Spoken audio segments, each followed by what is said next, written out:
Hello everybody, मैं हूं जयप्रकाश और आप देख रहे हैं मेरा एजुकेशनल चैनल। इस वीडियो में आप देखेंगे मैथमेटिक्स का जो 2021 माध्यमिक परीक्षा में पूछे जाने वाले प्रश्न पत्र हैं उससे संबंधित महत्वपूर्ण क्वेश्चन आप इस वीडियो में देख पाएंगे। आज मैं शुरू करने जा रहा हूं अलजेब्रा पार्ट 1। इस वीडियो को देखने के पहले मैं ये बताना चाहता हूं कि मैथमेटिक्स में जो न्यू सिलेबस है उसके हिसाब से कुछ जो है टॉपिक्स घटा दिए गए हैं, जैसे अलजेब्रा पार्ट हटा दिए गए हैं। इसके साथ साथ सांख्यिकी का भी जो सिलेबस है उसको कट आउट किया गया है। पाइथागोरस प्रमेय को भी कट कर दिया गया है। तो इस तरह से अब जो भी वीडियो आप यहाँ पे देखेंगे है ना, उसमें न्यू सिलेबस के हिसाब से ही वीडियो हम बना रहे हैं। तो आप आज देखेंगे अलजेब्रा पार्ट 1 का कुछ ऑब्जेक्टिव क्वेश्चंस देखेंगे। आज पार्ट 1 का लेकर आए हैं, इसलिए आज देखेंगे कुछ छोटे छोटे ऑब्जेक्टिव क्वेश्चन देखेंगे। फिर धीरे धीरे करके इसका पार्ट 2 पार्ट 3 आएगा, जिसमें कि आप लॉन्ग क्वेश्चन भी देख पाएंगे। तो आज मैं शुरू करने जा रहा हूं अलजेब्रा पार्ट 1 का वीडियो। तो आप देखिए, इसको कुछ क्वेश्चंस हैं इसमें, उस क्वेश्चन को देखिए और उसको हम कैसे बना सकते हैं उसको भी समझने का कोशिश करिए। सबसे पहले देखिए क्वेश्चन है, क्वेश्चन नंबर 1। यहां पे कह रहा है कि x square minus 6x plus 2 बराबर 0 के दोनों मूलों का योग निकालो। तो दोनों मूल प्राय हम लोग क्या मानते हैं, अल्फा और बीटा मानते हैं। तो मूलों का योग निकालने के लिए हमको जो सूत्र हम इसका यूज करेंगे, मूलों का योग का जो सूत्र होता है वो होता है alpha plus beta is equal to minus B by A. तो अब आपको समझना होगा कि इसमें बी और ए कौन सा है। तो सबसे पहले अगर हम समीकरण लिखें तो x square minus 6x plus 2 is equal to 0। ठीक है, ये आपका द्विघात समीकरण है। द्विघात समीकरण में आपको मालूम है कि एक्स स्क्वायर का जो गुणांक होता है उसको a कहते हैं। तो बोलिए a बराबर कितना हुआ, 1 हुआ। b बराबर कितना हुआ, -6 हुआ। c बराबर कितना हुआ, +2 हुआ। ठीक है, इस तरह से आप लिख लेंगे। अब मूलों का योग का जो सूत्र है हम जानते हैं कि मूलों का योग जो होता है, जिसको कि हम अल्फा प्लस बीटा भी बोलते हैं, क्योंकि एक पहला मूल अल्फा है, दूसरा मूल बीटा है। तो अल्फा प्लस बीटा बराबर होता है माइनस बी बाय ए। तो आप मूलों का योग जब भी आपको निकालना हो तो अल्फा प्लस बीटा बराबर माइनस, अब बी के जगह पे आप बैठा दीजिए कितना, -6 बैठा दीजिए और डिवाइडेड बाय ए के जगह पे 1 बैठा दीजिए। अब क्या होगा, alpha plus beta is equal to minus minus plus कर लीजिए, 6/1 इज इक्वल टू कितना हो जाएगा, 6। तो आपको देखना होगा कि ये ऑप्शन कहीं है अथवा नहीं है। चूंकि ये ऑब्जेक्टिव टाइप का क्वेश्चन में पूछा जाएगा तो आपको ऑप्शन दिया जाएगा, तो उसमें आप देख लीजिए कि 6 कहीं आंसर है तो वही क्या हो जाएगा। और विकल्प में अगर सी मिलता है, मतलब 6 मिलता है, तो आप उसको सही आंसर लिख सकते हैं। तो समझ में आ गया कि अगर मूलों का योग होता है तो इसको सूत्र अच्छी तरह से याद रख लीजिए, अल्फा प्लस बीटा यानी मूलों का योग is equal to minus B by A. Minus B के जगह पे आप बैठा देंगे उसका मान, बी का मान बैठा देंगे। ठीक है, और उसको सॉल्व करके निकाल लेंगे। ठीक है, तो हम समझते हैं ये सवाल आपको समझ में आ गया। अब क्वेश्चन नंबर 2 देखिए। क्वेश्चन नंबर 2 में क्या कह रहा है, यहाँ पे गौर से देखिए सवाल। X square minus 3x plus के इज इक्वल टू 10। देखिए यहां पे क्या किया है, इज इक्वल टू 0 नहीं दिया है, बल्कि यहां पे दिया इज इक्वल टू 10 हो तो k का मान निकालो यदि दोनों मूलों का गुणनफल -2 हो। तो ध्यान दीजिए, दोनों मूलों का गुणनफल बोल रहा है कि -2 हो, तो हम मूलों का गुणनफल का सूत्र से इसको हम बनाने का कोशिश करेंगे। ठीक है, जैसे वहां पे तो मूलों का गुणनफल नहीं बोल करके योगफल बोला, तो योगफल का सूत्र बैठाए थे, यहाँ पे तो गुणनफल बोल दिया है। तो हम लोग क्या करेंगे, गुणनफल का ही सूत्र यहाँ पे बैठाने का कोशिश करेंगे। ठीक है, तो सबसे पहले हम समीकरण लिखते हैं। आप समीकरण इसको देखिए, x square minus 3x plus के इज इक्वल टू 0। अच्छा, ये जो समीकरण है ये द्विघात समीकरण तो नहीं हुआ, क्योंकि इसका जो समीकरण होता है उसको हम इस तरह से लिखेंगे द्विघात समीकरण बनाने के लिए, X square minus 3x plus K minus 10 is equal to 0। अब ये द्विघात समीकरण के रूप में, क्योंकि A X square plus B X plus C is equal to 0 होना चाहिए, तभी ये द्विघात समीकरण के रूप में आता है। तो अब ये द्विघात समीकरण बन चुका है। अब जब द्विघात समीकरण बन चुका है तो इसमें आपको पकड़ना है ए क्या है, बी क्या है और सी क्या है। ठीक है, तो अब बताइए ए बराबर क्या होगा 1, बी बराबर क्या होगा -3, सी बराबर क्या होगा बोल दीजिए के -10। चूंकि देखिए यहाँ पे x के गुणांक जो होता है वो b कहलाता है, एक्स स्क्वायर का गुणांक ठीक है a कहलाता है, और बाकी जो शेष बच जाता है वो सारा c के अंतर्गत आता है। इसलिए c बराबर यहाँ आपको k -10 ही लिखना पड़ेगा। ओनली k लिखने से काम नहीं चलेगा, आपको k -10 लिखना पड़ेगा।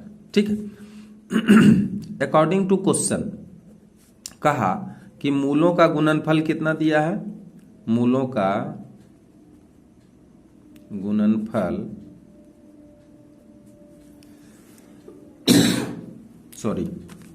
मूलों का गुणनफल अल्फा इंटू बीटा बराबर यहां कहा -2 लिख देंगे आप, या मूलों का गुणनफल का जो सूत्र होता है वो आप यहां पे लिख सकते हैं, क्या है c डिवाइडेड बाय a, मूलों का गुणनफल का सूत्र है बराबर -2।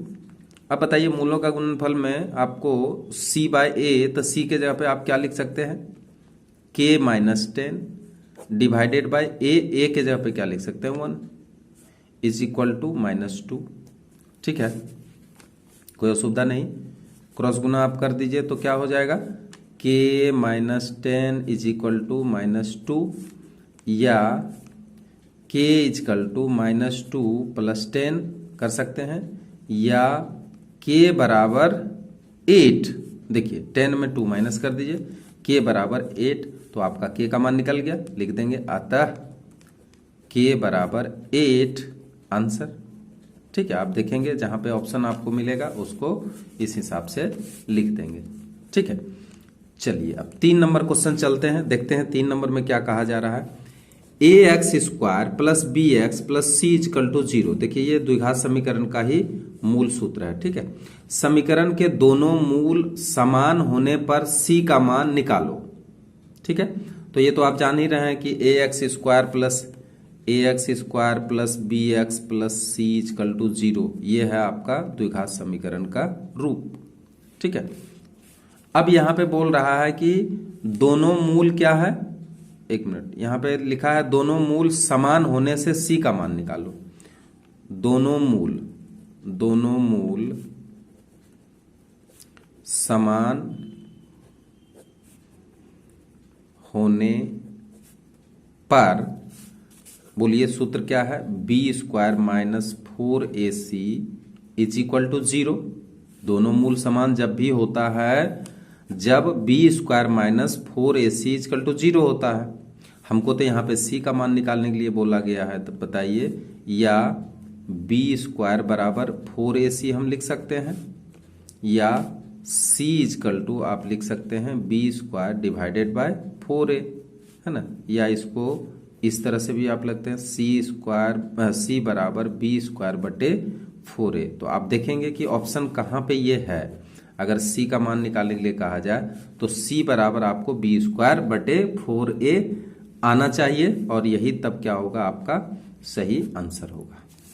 तो आपको समझ में आ गया कि किस तरह से सवाल हम इसको बना लेते हैं अगर ये द्विघात समीकरण से संबंधित आता है। तो अब देखिए 4 नंबर में क्वेश्चन क्या दिया है, यदि किसी द्विघात समीकरण में B square minus 4ac is greater than 0 हो तो मूल किस प्रकार का होगा।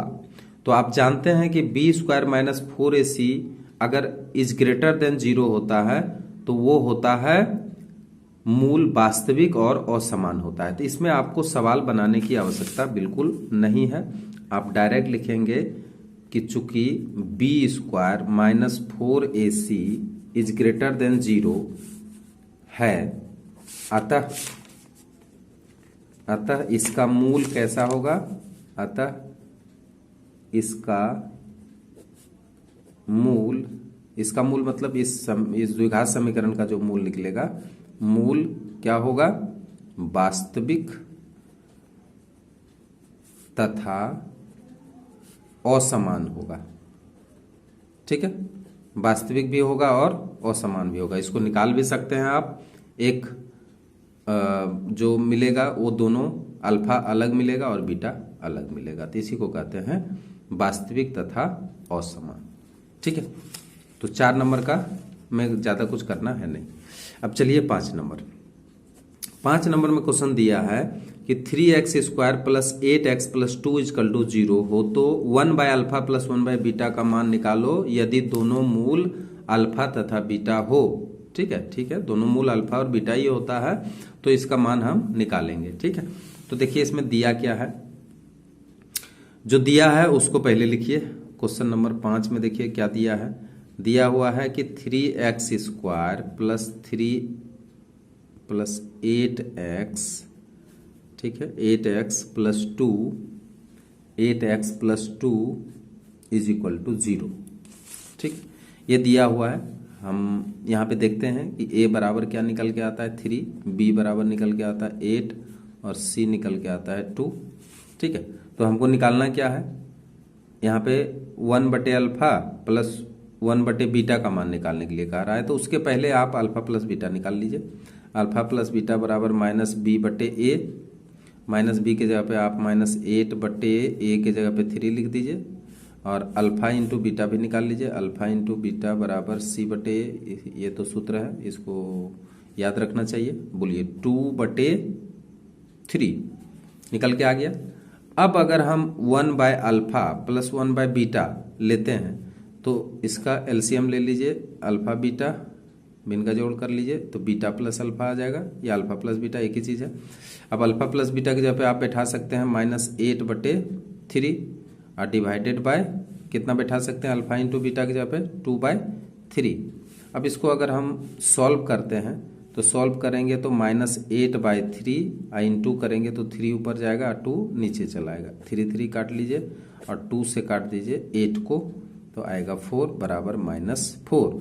तो आपका ये आंसर आ गया है कि 1 by alpha plus 1 by beta is equal to कितना हो गया, -4, और यही आपका क्या हो गया, आंसर हो गया। ठीक है, तो इस तरह से आप इस सवाल को भी सॉल्व कर लिए हैं। अब देखते हैं नेक्स्ट सवाल क्या आता है। नेक्स्ट सवाल देखिए इस तरह का आ सकता है ऑब्जेक्टिव क्वेश्चन में, तो आप ये सबको बिल्कुल ध्यान से बना करके ही परीक्षा में जाइए ताकि आपको किसी तरह का असुविधा ना हो और परीक्षा में अधिक से अधिक अंक ला सकें। देखिए क्वेश्चन नंबर 6। अब क्वेश्चन नंबर 6 में देखिए क्या बोलता है। क्वेश्चन नंबर 6 में बोलता है -2x स्क्वायर -3x प्लस 2 के दोनों मूल ज्ञात करें। इसमें दोनों मूल पूछ दिया, अल्फा और बीटा। ठीक है, तो दोनों मूल ज्ञात करने के लिए जैसा कि हम लोग जानते हैं कि सिंपल तरीके से भी हम लोग निकाल सकते हैं। 2x स्क्वायर -3x प्लस 2 बराबर 0 लिख सकते हैं इसको, क्योंकि द्विघात समीकरण है ये। या अगर इसमें माइनस चिन्ह कॉमन ले लेते हैं तो 2x स्क्वायर प्लस 3x और -2 इज इक्वल टू 0 होगा। या अब माइनस चिन्ह को बराबर के उधर भेज देंगे तो क्या हो जाएगा, ये 0 ही रहेगा। या इसको 2 गुना 2 4 तोड़ लीजिए, 4 को तोड़ लीजिए तो आएगा 2x square plus 4 minus 1x minus 2 is equal to 0। या 2x square plus 4x minus 1x minus 2 is equal to 0। अब ले लीजिए आपका 2 कॉमन ले लीजिए, 2x तो x प्लस 2 आएगा, और -1 कॉमन लीजिए तो x प्लस 2 ही आ जाएगा बराबर 0। या x प्लस 2 एक बार और कॉमन ले लीजिए, आएगा 2x माइनस 1 इजकल टू 0। अब यहाँ पे देखिए 2 मान आएगा, चूंकि अल्फा और बीटा दोनों है तो इसलिए यहाँ पे 2 मान आएगा। तो चूंकि x plus 2 is equal to 0 divided by 2x minus 1, एक बार इसको उधर भेज दीजिए, और x प्लस 2 इजकल टू 0 हो जाएगा, इसलिए x बराबर -2 आया। तो एक तो मूल इसका आ गया, दूसरा मूल भी आने वाला है। चूंकि 2x minus 1 is equal to 0 divided by x plus 2 आप करेंगे तो 2x माइनस 1 बराबर 0 आपका आएगा, इसलिए 2x बराबर आएगा 1, बराबर के उधर भेज दीजिए, इसलिए x बराबर कितना आएगा 1/2। तो यहाँ पे देखिए 2 मान आता है, तो अल्फा और बीटा, इसको अल्फा अगर मानते हैं तो ये बीटा हो जाता है, इसलिए दोनों मूल क्या क्या होगा, दोनों मूल बराबर -2 और दूसरा हो जाएगा 1/2। तो ये आपका आंसर है। तो वहां देखिएगा ऑप्शन में -2 1/2 इस तरह से अगर ऑप्शन आता है तो आप उसको सही मान सकते हैं। ठीक है, अब चलिए नेक्स्ट क्वेश्चन क्या है वो देख लेते हैं। नेक्स्ट क्वेश्चन है 7x² माइनस 12x प्लस 18 बराबर 0 समीकरण के दोनों मूल का योग और गुणनफल का अनुपात निकालो। अब देखिए यहाँ पे दोनों मूल का योग भी है और गुणनफल भी है, दोनों का अनुपात भी पूछा है, तो इसको हम कैसे बनाएंगे। देखिए 7 नंबर क्वेश्चन, सबसे पहले समीकरण उतारिए, 7x² minus 12x plus 18 equal to 0। उतार लिए समीकरण। अच्छा, अब इसमें बताइए a बराबर आपका क्या है 7, b बराबर क्या है -12 और c बराबर क्या है 18। ठीक है, अच्छा अल्फा प्लस बीटा आपको निकालना ही पड़ेगा। तो बताइए अल्फा प्लस बीटा कहने का मतलब मूलों का योग निकालना है, -b/a हो जाएगा, -b के जगह पे क्या लिख सकते हैं, ठीक है, और a के जगह पे आप 7 लिख सकते हैं। तो बोलिए कितना आएगा 12/7। ठीक है, अच्छा अब आपको अल्फा इंटू बीटा भी निकाल लेना पड़ेगा क्योंकि यही दोनों के बीच में अनुपात पूछा है। तो बोलिए क्या होगा c/a, c के जगह पे आप क्या बैठा सकते हैं, बोलिए 18 बैठा सकते हैं, a के जगह पे कितना 7 बैठा सकते हैं। ठीक है, अब देखिए हमको जो निकालने के लिए कहा अकॉर्डिंग टू क्वेश्चन किसके बीच में अनुपात पूछा है, तो अल्फा प्लस बीटा अनुपात अल्फा इंटू बीटा, क्योंकि यही ना बोला योगफल और गुणनफल का अनुपात निकालें। तो अल्फा प्लस बीटा की जगह पर आप क्या लिख सकते हैं 12/7 और इसके जगह पे कितना लिख सकते हैं 18/7। 7 को आप कैंसिल कर सकते हैं और तो बचेगा क्या, बोलिए 12:18। इसको भी काट सकते हैं तो काट लीजिए, 6 × 2 12, 6 × 3 18। अब कितना आ जाएगा बोलिए, तो अब आ जाएगा 2:3 और यही आपका आंसर मिल गया। तो इस तरह से आप इसका सही तरीके से अनुपात निकाल सकते हैं। ठीक है, इसको आप अच्छी तरह से सीखते जाइए और मान निकालते जाइए। अब चले आइए नेक्स्ट क्वेश्चन क्या आता है, यदि किसी द्विघात समीकरण के दोनों मूल एक दूसरे के विपरीत हो तो a और c के बीच का संबंध निकालिए। देखिए यहाँ पे बोल रहा है कि द्विघात समीकरण के दोनों मूल एक दूसरे के विपरीत है, यानी अगर हम अल्फा बराबर x मानते हैं तो बीटा बराबर क्या हो जाता है 1/x। ठीक है, ये क्वेश्चन आपने समझ गया कि यदि किसी द्विघात समीकरण के दोनों मूल एक दूसरे के विपरीत हो, यानी एक अल्फा अगर x मानते हैं तो बीटा इसका विपरीत होगा यानी उल्टा होगा। तो इसलिए माना कि प्रथम मूल इसका अल्फा मानते हैं, अल्फा, ठीक है, प्रथम मूल अल्फा बराबर x, इसलिए दूसरा मूल क्या हो जाएगा, दूसरा मूल बीटा बराबर 1/x। ठीक है, और यहाँ पे कह रहा है कि दोनों मूल एक दूसरे से विपरीत हो तो a और c के बीच में क्या संबंध, तो मूलों का गुणनफल ले लेते हैं तो हो जाता है मेरा काम। लिखेंगे इसलिए मूलों का गुणनफल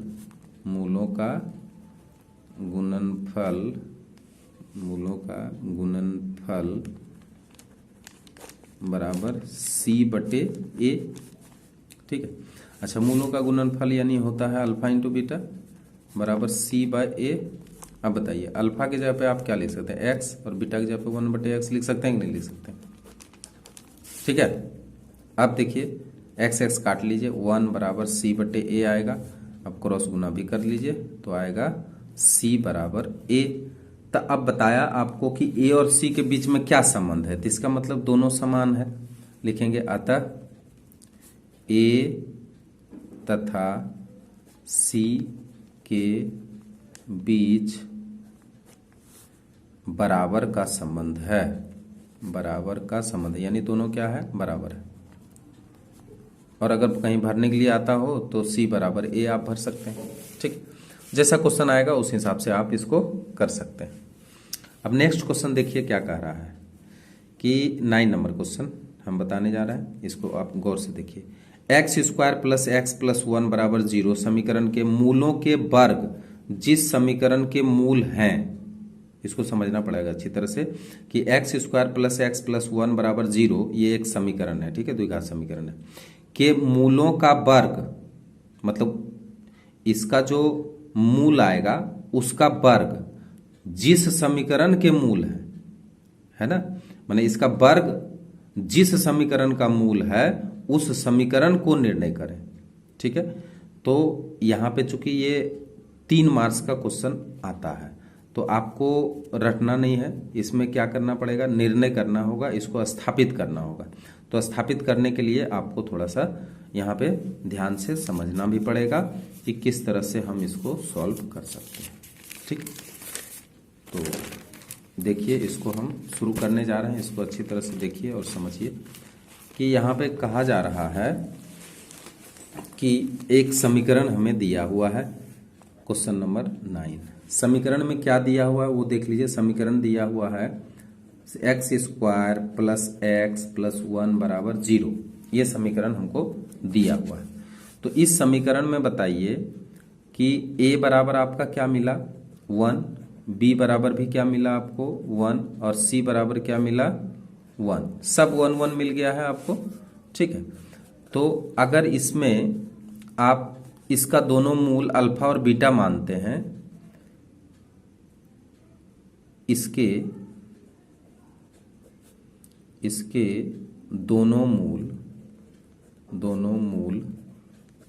अल्फा तथा बीटा होने पर, ठीक है, अल्फा और बीटा अगर मान लेते हैं इसका मूल, तो अल्फा प्लस बीटा इसमें निकल सकता है ना, क्या होगा माइनस बी बटे ए बराबर माइनस बी यानी माइनस 1 बटे 1 बराबर इसको माइनस 1 लिख सकते हैं। तो इसमें अल्फा प्लस बीटा आपको निकाल सकते हैं, अल्फा प्लस बीटा निकल गया है, फिर अल्फा इंटू बीटा भी तो निकाल सकते हैं, तो कितना होगा सी बटे ए, यानी अगर अल्फा और बीटा इसका मूल है तो अल्फा प्लस बीटा की जगह पे माइनस 1 हो गया और अल्फा इंटू बीटा की जगह पे क्या हुआ सी बटे ए, इसमें हो जाएगा 1/1 बराबर आपका 1 आ गया, ठीक है। तो चूंकि यहाँ पे बोला जा रहा है कि आपको वो समीकरण निकालना होगा जिसका कि मूल अल्फा स्क्वायर और बीटा स्क्वायर होगा, क्योंकि यहाँ पे कह रहा है कि मूलों के वर्ग के समान हो। यानी अगर लिखेंगे कि दूसरी स्थिति में जो हमें समीकरण गढ़ना है, अर्थात जो समीकरण हमको लिखना है, दूसरी स्थिति में प्रथम मूल क्या होगा, प्रथम मूल आपका होगा अल्फा स्क्वायर और दूसरा मूल क्या होगा, दूसरा मूल बीटा स्क्वायर, ठीक है, अल्फा स्क्वायर और बीटा स्क्वायर होगा। तो इसलिए अल्फा स्क्वायर और बीटा स्क्वायर आप निकाल के रखिए, क्योंकि आपको मूलों का योग निकालना पड़ेगा वहां भी। तो alpha square plus beta square बराबर क्या हो जाएगा, अल्फा प्लस बीटा का whole square minus 2 into alpha into beta. तो आप अल्फा प्लस बीटा का होल स्क्वायर लिखने के लिए आपको क्या लिखना पड़ेगा, -1 का होल स्क्वायर और -2 इंटू अल्फा इंटू बीटा की जगह पर आपको क्या लिखना पड़ेगा, 1 लिखना पड़ेगा, ठीक है, 1 लिख दिए। अब बराबर क्या आएगा आपका 1 आएगा और -2 आएगा, बराबर -1 आ जाएगा, ठीक है।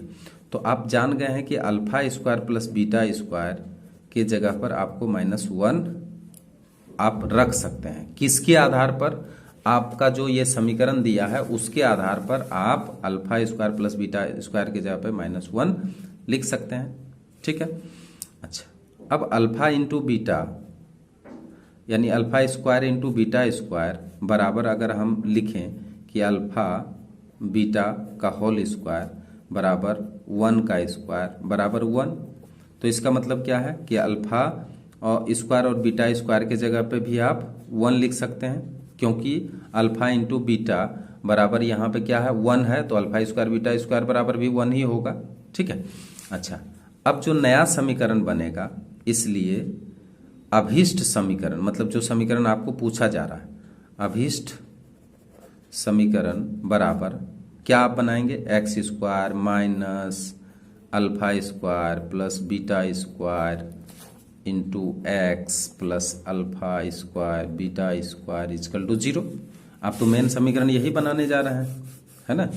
तो अब इस समीकरण को जब बनाने जा रहे हैं तो x square minus alpha square beta square की जगह पे आप उसके हिसाब से आप क्या लिख सकते हैं, -1 लिख सकते हैं इंटू एक्स, और अल्फा स्क्वायर बीटा स्क्वायर की जगह पे आप क्या लिख सकते हैं, 1 भी लिख सकते हैं, ठीक है, बराबर 0। ठीक है, x square minus minus plus x plus 1 is equal to 0। तो देखिए आपका फिर वही लौट करके आ गया, मतलब जो समीकरण आपको यहां दिया गया है वही वापस क्या हुआ कि अगर इसके जो मूल होंगे इसके वर्ग के बराबर अगर मूल होंगे तो उसका भी समीकरण यही होगा, x square plus x plus 1 is equal to 0। तो देखिए ये जो क्वेश्चन है ये अगर 3 नंबर में आता है तो आपको ये डेराइव करके दिखाना होगा कि किस तरह से ये x square plus x plus 1 फिर आ जाता है, ठीक है। लेकिन अगर कहीं ऑब्जेक्टिव में आता हो तो आप याद रखेंगे कि इसको जस्ट आपका जो सवाल है वही इसका आंसर होगा, ठीक। लेकिन जब 3 नंबर 2 नंबर में क्वेश्चन आएगा तो आप वो गलती मत करिएगा, इसको बना करके ही दिखाना पड़ेगा आपको, तभी वो मार्क्स आपको 3 नंबर दिया जा सकता है। तो जनरली 2-3 नंबर में ऐसा क्वेश्चन आते रहता है, ठीक है। तो आप समझ गए इस क्वेश्चन को। तो आप आगे बढ़ते हैं, अब आगे बढ़ते हैं, देखिए नेक्स्ट सवाल क्या है। नेक्स्ट सवाल है कि कलम का मूल्य प्रति दर्जन 6 रुपया कम होने से 30 रुपया में 3 कलम अधिक मिलती है, तो प्रति दर्जन कलम का प्रारंभिक मूल्य ज्ञात करें, ठीक है। तो प्रारंभिक मूल्य ज्ञात करने के लिए कहा गया है, तो किस तरह से हम इसको ज्ञात करेंगे, ठीक है। बहुत ही महत्वपूर्ण क्वेश्चन है, इसको आप देख सकते हैं। तो कलम का प्रति दर्जन मूल्य यहां बोला गया है, तो प्रति दर्जन मान लेते हैं, माना कि प्रति दर्जन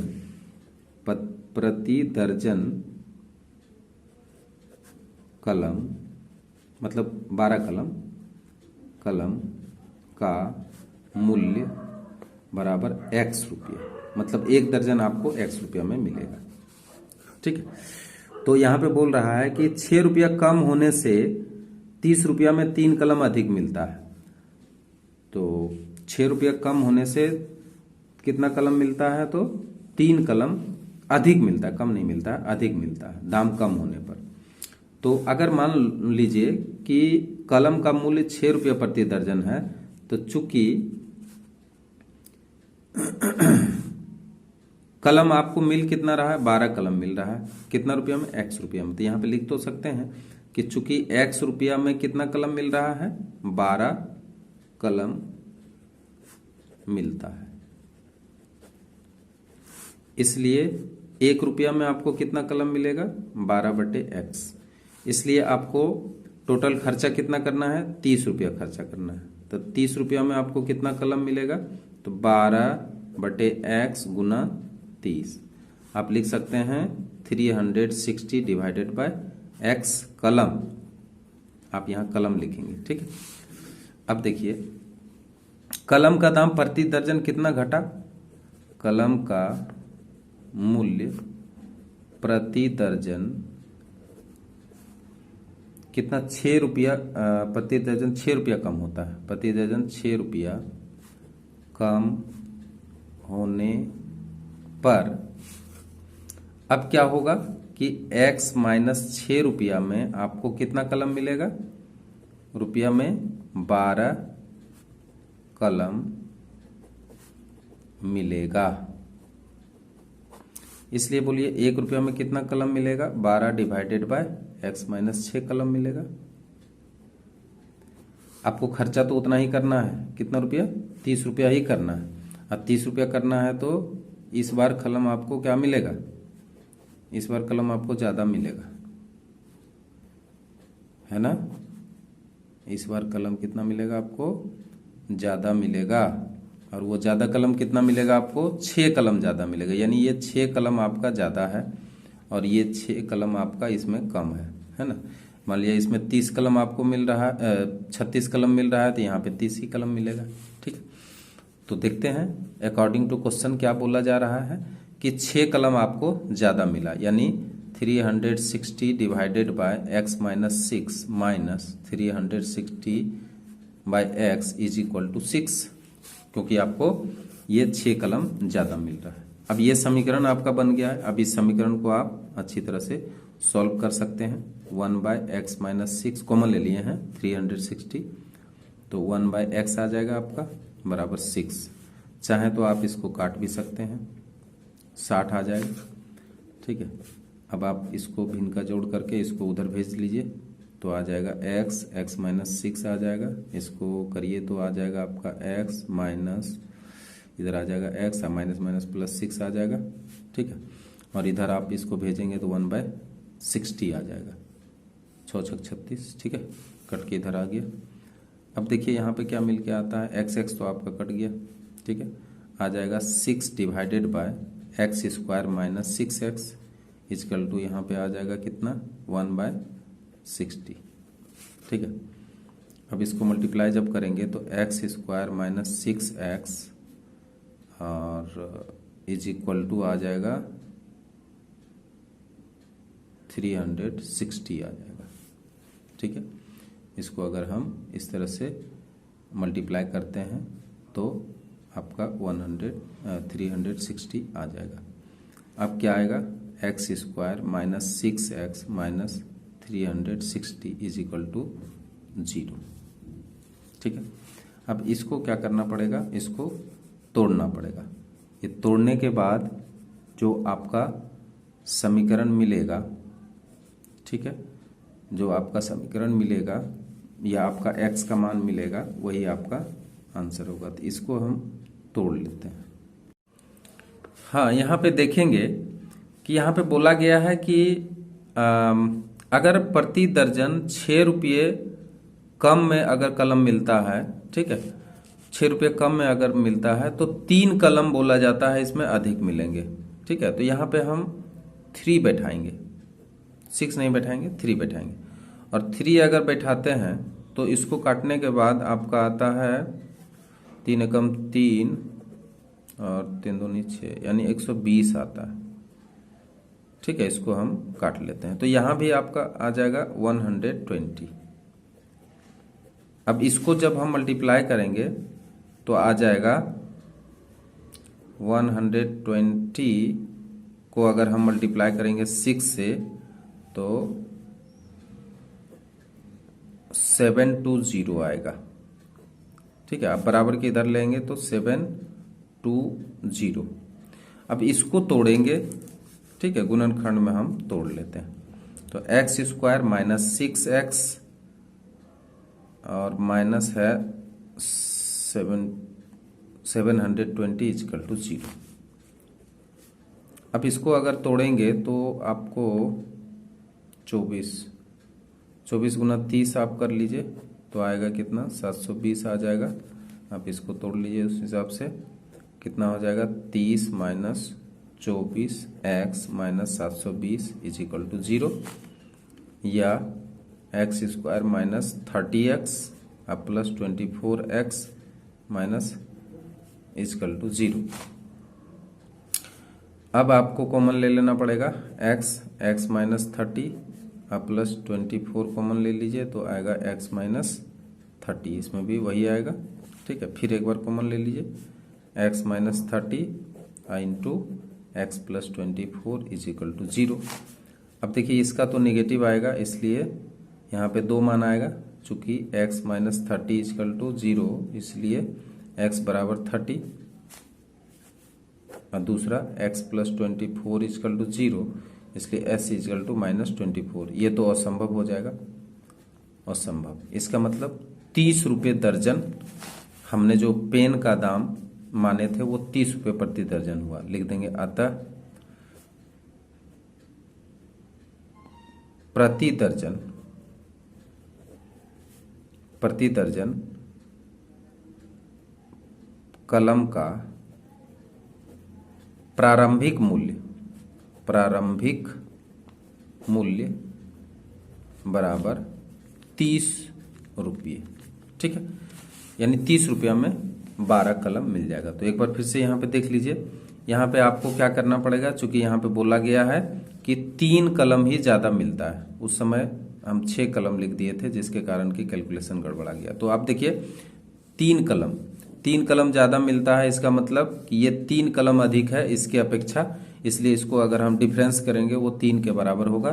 3 से आप काट लीजिए 120 आएगा, फिर क्रॉस मल्टीप्लाई करिएगा तो आ जाएगा 720, और 720 को फिर आप तोड़ करके इस तरह से मान निकाल सकते हैं। तो ये बहुत ही वीवीआई क्वेश्चन है, इसको अच्छी तरह से जैसा बनाया है उस हिसाब से आप इसको बना सकते हैं और इसका मान निकाल सकते हैं। ठीक है, अब हम देखते हैं एक और क्वेश्चन। ये क्वेश्चन क्या है आप देख लीजिए, 11 नंबर क्वेश्चन। इसमें कहा कि p प्लस क्यू बराबर √13 और p माइनस क्यू बराबर √5 हो तो पी क्यू का मान निकालें। तो आपको पहले सूत्र मालूम होगा कि 11 नंबर का क्वेश्चन है, दिया गया है कि p प्लस क्यू बराबर √13, p माइनस क्यू बराबर √5। तो चूंकि हमको पी क्यू निकालना है तो पी क्यू बराबर होता है p प्लस क्यू बाई 2 का होल स्क्वायर, ये आप सूत्र पढ़ चुके हैं, p माइनस क्यू बाई 2 का होल स्क्वायर।